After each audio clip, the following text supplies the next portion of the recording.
Um, we couldn't be prouder and happier to welcome to the stage our last policymaker who's joining us this year for the summit. One of the, I feel incredibly lucky to be able to do the work that I do in terms of working with policymakers and working with people who are struggling with the complicated issues surrounding music policy and technology and broadcast and emerging technologies and everything else. And what you find, from time to time are individuals who, are able to dedicate their career in public service and, wearing a variety of hats to really trying to make things a better place and really dealing with these issues. Commissioner Jessica Rosenworcel is a commissioner at the Federal Communications Commission. How many times can I say commission? In 5 times. I think I won a prize for that.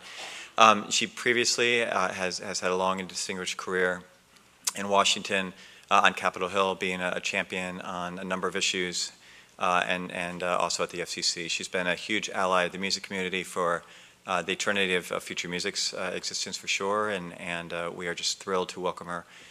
She's been spoken at our conference before. This is the first time we've been able to welcome her as Commissioner Jessica Rosenworcel. Thanks.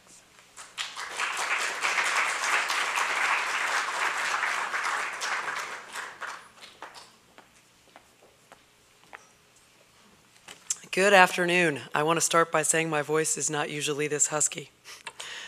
It sounds a little bit like I've been smoking or trashing a hotel room like the proverbial rock star, but in fact, I've just been speaking a lot and traveling a lot in my new job. It's terrific to be here with you, and I want to start by telling you that I'm a fan, not just of music, but a fan of the Future of Music Coalition. I'm familiar with their work from my days in the trenches in communications law here in town, to my time as staff on Capitol Hill, and now in my new role as an FCC commissioner. So I'm familiar with the contributions that the Future of Music Coalition makes and the ways that they help lead public policy dialogues here in Washington. I also know that connecting musicians and fans with legal experts, technologists, and entrepreneurs fosters the kind of conversations we need to have about the future of creativity and, of course, the future of music. But I want to backtrack. I want to tell you one more reason I am a fan, one more reason I think the work of the Future of Music Coalition is so vital, one more reason I think attention must be paid to the work and world of musicians. My brother Brian is a musician. He's a professional bongo drummer. And not too many people can say they have a sibling who slaps congas for a living. But it's true. My brother is the drummer in the band Guster, so I have watched the music industry up close through his eyes. I've watched his band navigate digital distribution, songwriting, recording, contracts with major labels, radio airplay, social media, touring mechanics, rights sales, you name it.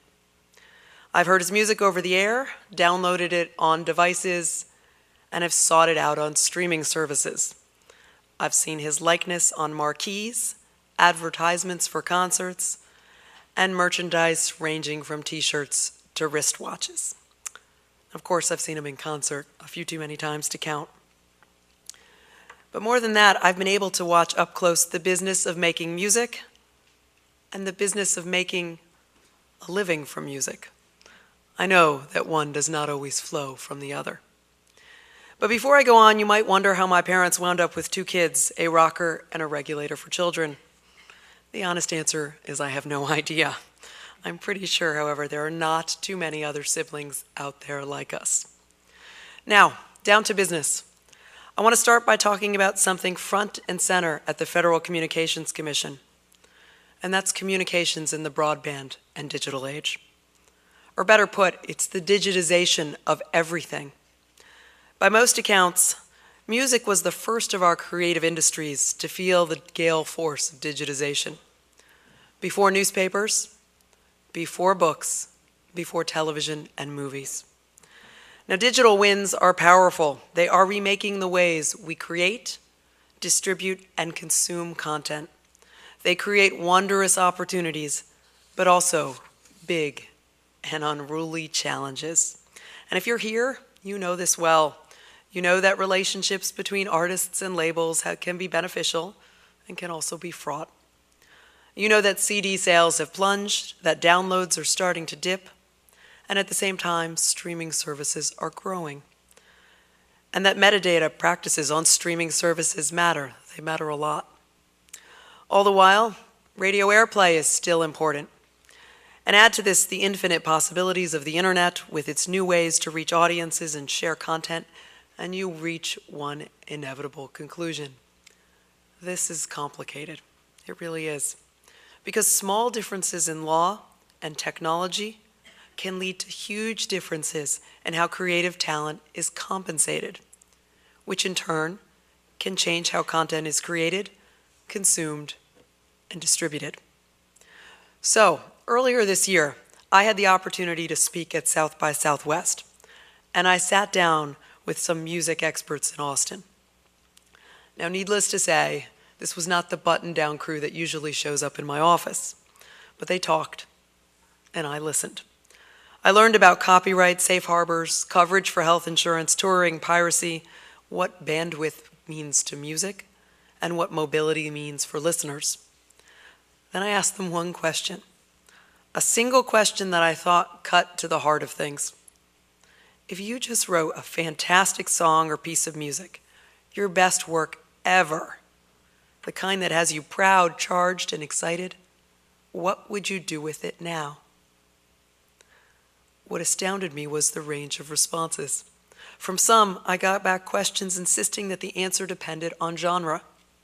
From others, I got responses that sounded a lot like the well-trod path to album and radio.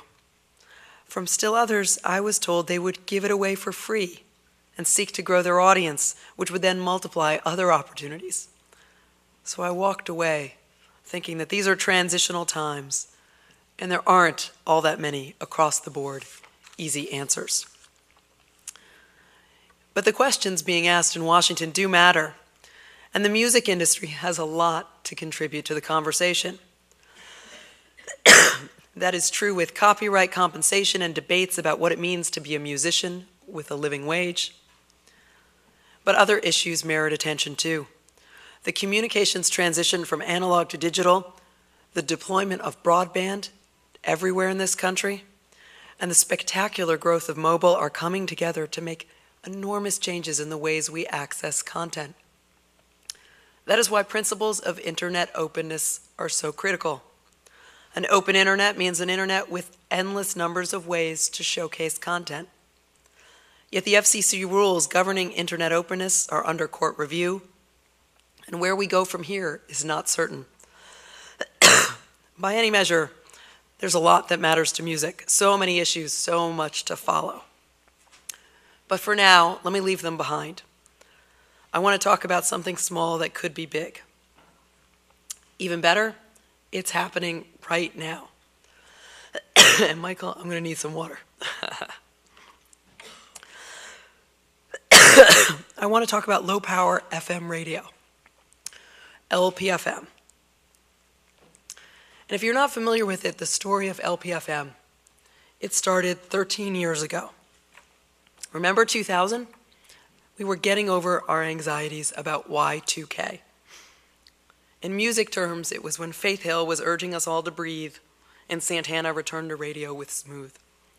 It was also the year the film High Fidelity, based on Nick Hornby's novel of the same name, gave a good name to music geeks. Now, back in 2000, the FCC first authorized the creation of Lpfm stations. These stations were designed for community-based radio service. They were going to fill in the blanks on the proverbial radio dial and occupy the spectral spaces that were otherwise unused by existing stations. They were going to operate at reduced power and broadcast over a limited distance. So 4 years after the Telecommunications Act of 1996, which allowed for a lot more consolidation in commercial radio, Lpfm stations had the potential to bring new voices to the airwaves. This was going to be neat, but not so fast. The same year, Congress passed legislation delaying the growth of Lpfm. Now, for the technical among us, this new law precluded the Commission from making Lpfm stations available on third adjacent frequencies. For the less technically inclined, this meant that if there was a full-power FM station at 100.1, a station for Lpfm would have to be located at a distance further than 99.5. With this kind of spacing, there were not too many Lpfm stations that would be available, especially in our biggest urban markets. In other words, the promise of Lpfm was cut short. But for years, a stalwart, bipartisan group of legislators from across the country fought to change the law. They include Senator Maria Cantwell, Senator John McCain, Representative Mike Doyle, and Representative Lee Terry. It took them a while, I know, because as staff on Capitol Hill, I worked on this issue over, count them, 3 Congresses, but they did not give up. They were determined, and so were advocates for Lpfm from across the country, including the Future of Music Coalition. Tenacity, it turns out, has some rewards. And the Local Community Radio Act was signed into law by President Obama in 2011. Now, since then, the FCC has been putting essential pieces of the law into place. This victory was hard won, so we want to get it right. But now, it is really showtime. From now until November 14th, the Commission is accepting applications for new Lpfm stations. This window is really important because it's the first time in history of Lpfm when third adjacent channel restrictions don't limit the number of available frequencies. This means it's the first time station licenses will be available in the top 50 radio markets. That's home to 160 million potential listeners. To give you a feel of what can be, consider what some of the Lpfm stations outside the top 50 markets are already doing today. KOCZ has brought Zydeco and Creole music back to the airwaves in Opelousas, Louisiana. WCFA has brought jazz programming to the beach in Cape May, New Jersey. And KPYT broadcasts from a reservation southeast of Tucson, Arizona. It keeps the music, language, and stories of the Pascua Yaqui tribe alive. Then think about how cool it would be if these kinds of stations were found in every media market in this country. Think about what it could mean for new music, new voices, and new audiences. And take note that in assigning Lpfm licenses, the Commission will give credit to applicants that pledge to provide at least 8 hours a day of locally originated programming. So that could be a boon to local music, local voices, and local audiences. Finally, remember that 90% of the population in this country over age 12 still listens to radio. That's a bigger population than the 2/3 of households with broadband at home. That means while Lpfm stations are small, their impact could be big. So stay tuned. I'm going to end my remarks here because my voice is probably going to give way. But I'm the regulator in my family, not the music maker. My job at the Commission, though, keeps me attuned to the ways we create, distribute, and consume music, and how the digital age is changing the mechanics of all three. So if you're here, I hope you will lend your voice to policy debates in Washington that deeply affect the future of music. I hope, too, you will come seek me out in my office. My door is always open. My drumming and singing skills are very limited, but my desire to sit down and talk about these issues is pretty endless. So thank you.